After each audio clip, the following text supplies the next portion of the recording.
2022년 병역특례 산업기능요원 병무청 고시 발표 이후에 지정업체 선정 공고가 6월 9일 오전 중소벤처부에서 공고가 떴습니다. 청년 인구 감소로 병역특례 제도 폐지가 바로 눈앞에 다가왔는데요. 산업기능요원은 작년 대비 400명이 또 줄었습니다. 점진적으로 축소하다가 폐지할 것으로 보이는데요. 병역특례 요원은 줄고 병역특례를 도전하는 중소기업은 많기 때문에 경쟁이 더욱 치열하기만 합니다. 그럼에도 불구하고 어떤 틈새가 있는지, 어떻게 도전하는 것이 좋은지 내용을 영상에 담았습니다. 이 영상 하단의 구독 버튼 클릭은 큰 힘이 됩니다. 산업기능요원 공고입니다. 공업과 광업 분야, 에너지 분야 산업기능요원에 대한 공고를 6월 9일자 중소벤처기업부 장관이 정식 공고한 겁니다. 현역 입영 대상자는 3,200명, 보충력은 7,000명, 다만 보충력은 배정인원인 7,000명을 초과할 경우에도 모두 편입이 가능하다는 것 기억해 주시면 좋겠습니다. 10개 부처 중 관련 업종에 따라서 공고가 되는데 중소벤처부는 공업, 광업, 에너지 분야입니다. 나머지 분야는 9개 부처는 다른 부처의 공고를 참조해 주시면 되겠습니다. 신규 병역 지정업체의 조건입니다. 기본 조건은 중소기업 중 법인만 해당이 됩니다. 개인기업 안 되고요. 만약에 개인기업이 하시길 원한다면 법인으로 전환하시면 될 것 같습니다. 동일 법인 내 다수의 공장이나 사업장도 지정이 가능합니다. 그래서 기존 병역 지정업체인데도 법인 내 다른 공장이 있다면 신규로 신청이 또한 가능하다는 것이 중요한 특징입니다. 업종별 조건을 본다면 제조업이 가장 보편적이고 제일 많습니다. 제조업 조건을 보겠습니다. 먼저 첫 번째, 제조 매출 실적이 있는 업체이어야 합니다. 두 번째로 공장이 등록된 업체이어야 합니다. 세 번째, 상시 근로자 수가 10명이 넘어야 합니다. 다만 벤처기업이면서 마이스터고 특성화고 등에 대한 기업 학교 학생 간의 3자 협약을 체결했다면 상시 근로자 수가 5명 이상인 업체도 가능합니다. 벤처기업, 도대체 어떤 걸까요? 벤처기업이 아주 많은 경우에 정부 지원 사업의 혜택을 받고 있습니다. 병역특례에서도 거의 절대적이라 할 수 있겠습니다. 업종별 조건 또한 살펴보겠습니다. 정보처리업, 요즘 대세를 이루고 있죠. 제조업 다음으로 정보처리업이 참으로 많습니다. 정보처리업 인력난 특히 심하기 때문에 병역특례 산업기능요원 하고 싶은 IT기업 너무나 많습니다. 조건을 살펴보죠. 첫 번째, 소프트웨어 개발이 주된 업종이어야 합니다. 그 사업의 매출액이 전체 사업 매출액의 30% 이상이 되어야 합니다. 주 업종 30% 이상 조건이 필수 조건이에요. 주된 업종이라 하면 여러 개 업종들이 있겠지만 그 중에서 소프트웨어 개발 업종이 다른 아이템보다 매출이 가장 많아야 한다는 겁니다. 주된 업종 30% 이상. 공통적으로 상시 근로자 수 10명 이상인 업체고요. 마찬가지로 벤처기업이라면 똑같이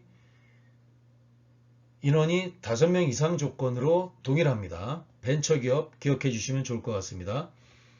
세 번째, 사업장도 완전히 분리된 업체의 공통적인 사항입니다. 영상게임기나 게임 소프트웨어, 애니메이션 제작 업체가 있는데요. 이 업체는 한국콘텐츠진흥원, 일명 콘진원이라고 하죠. 문체부 산하기관입니다. 여기로 신청해야 됩니다. 중기부 신청 대상 정보처리 업종에 대한 판단 여부는 표준산업분류 코드를 참조해 주시면 되겠습니다. 기타 에너지업 그리고 광업에 대한 조건이 있습니다. 영상의 내용을 참조해 주시면 됩니다. 병역 지정업체 신청 제외 대상이 있습니다. 내용이 상당히 많은데 핵심 내용을 요약한다면 이렇습니다.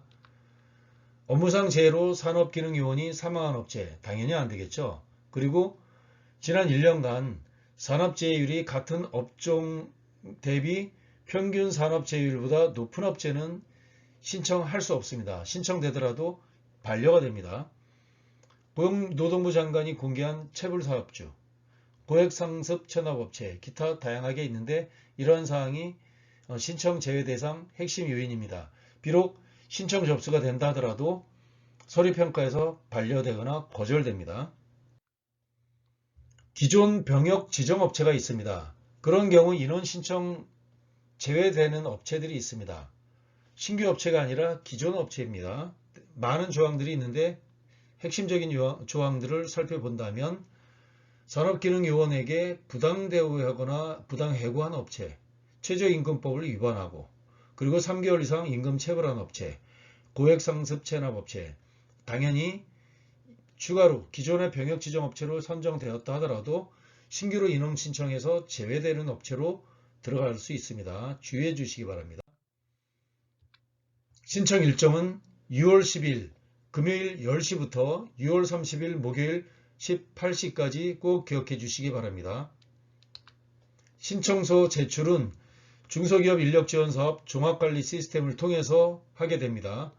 이 사이트를 통해서 하게 되는데 여기서 시스템 업로드 되는데 중소벤처부 조건입니다. 중소벤처부 총 10개 부처 중에서 중소벤처부를 제외한 9개 부처의 대부분은 방문하거나 또는 우편으로 이메일로 접수받는 것들이 있으니까 세부적인 요건을 반드시 확인해 주시기 바랍니다. 이 사항은 중소벤처부 조건입니다. 중소기업 인력지원사업 종합관리 시스템 여기 사이트를 통해서 신청관리 항목을 클릭하면 이렇게 합니다.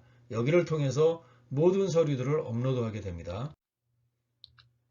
접수기간은 중진공입니다.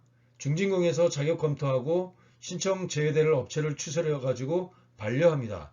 충족되는 조건에 맞는 업체들은 서류 평가가 들어갑니다. 중진공에서 진행합니다.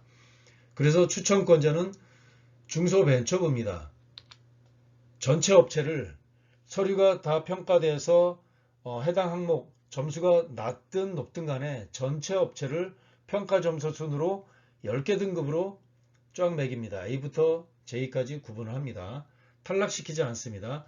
탈락시키지 않고 병무청에 추천합니다. 그 시기가 7월 정도 됩니다.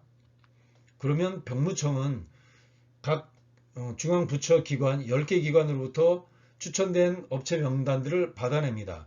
받아서 병무청은 1차로 실태조사 대상 업체를 선정한 다음에 통보합니다. 9월부터 10월까지 통보합니다.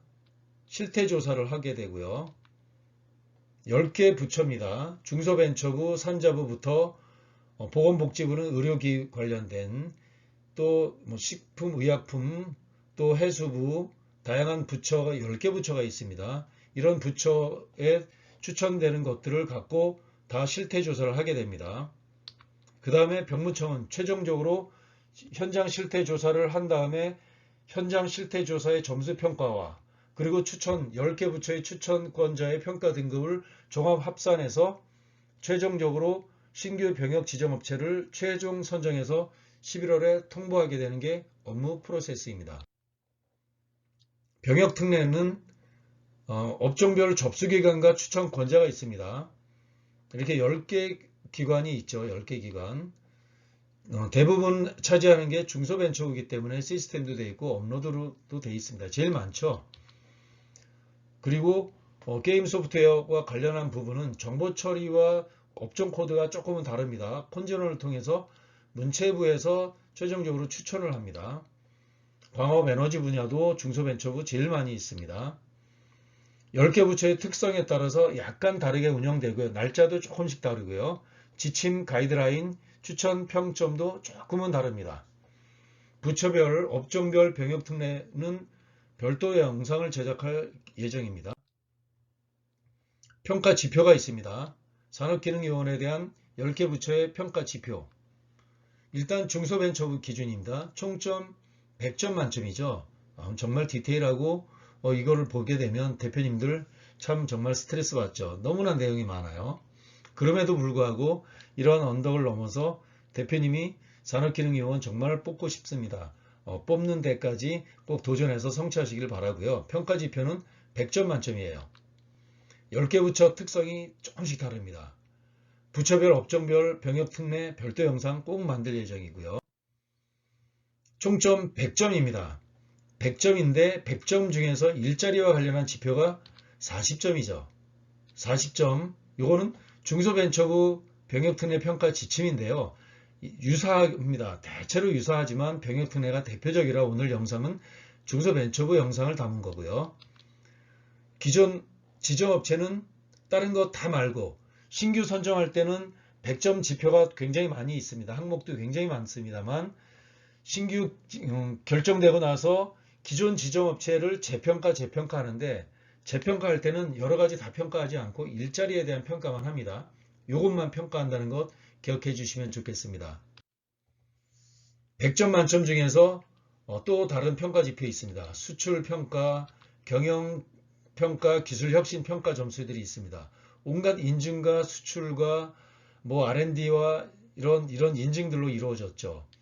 이런 걸 가려면 참 많은 지표들을 점수를 획득을 해야 됩니다. 중소벤처부 평가 지침이에요. 기존 지정업체는 이거 평가하지 않습니다. 신규 업체만 평가한다는 것 기억하세요. 신규 업체 100점 만점 중에서 산학협력 점수 15점 또 점수가 있습니다. 기존 지정업체는 평가하지 않습니다. 신규 업체만 평가한다는 사실 기억하시고요. 신규 업체입니다. 균형 성장 부분, 지방 소재 바꿀 수 없겠죠. 우대 지원도 있고요. 참 많은 평가 점수가 있죠. 기존 업체 평가하지 않습니다. 신규 업체만 평가한다는 것이고요. 평가 지표 총점 100점입니다. 그 중에서 일자리 지표가 40점 만점이고요. 수출부터 경영기술혁신, 산학협약, 균형성장 이것이 60점을 차지해서 총점 100점입니다.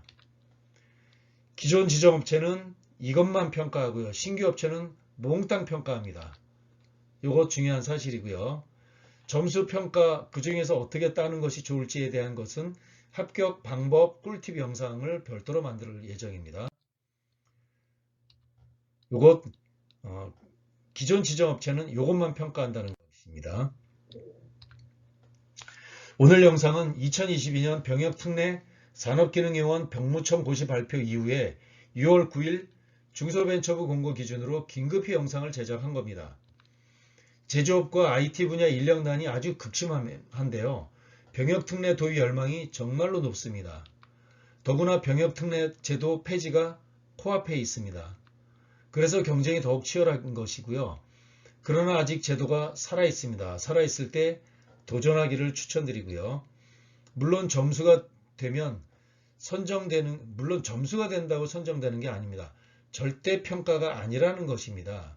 평가가 어떻게 되냐면 1등부터 점수 순서대로 참여한 업체 1000, 2000, 3000 전체 업체를 점수 순서대로 순서를 정합니다. 그래서 1등부터 이번에 횟수가 선정되는 업체 순서 될 때까지 딱 한 다음에 선정과 탈락이 결정된다는 사실이에요. 그래서 반드시 정확하고 철저한 사전 준비가 필요합니다. 다음 영상은 그래서 2022년 산업기능요원, 전문연구요원 병역특례업체 어떻게 하면 합격할지에 대한 꿀팁 10가지 영상을 따로 만들 예정입니다.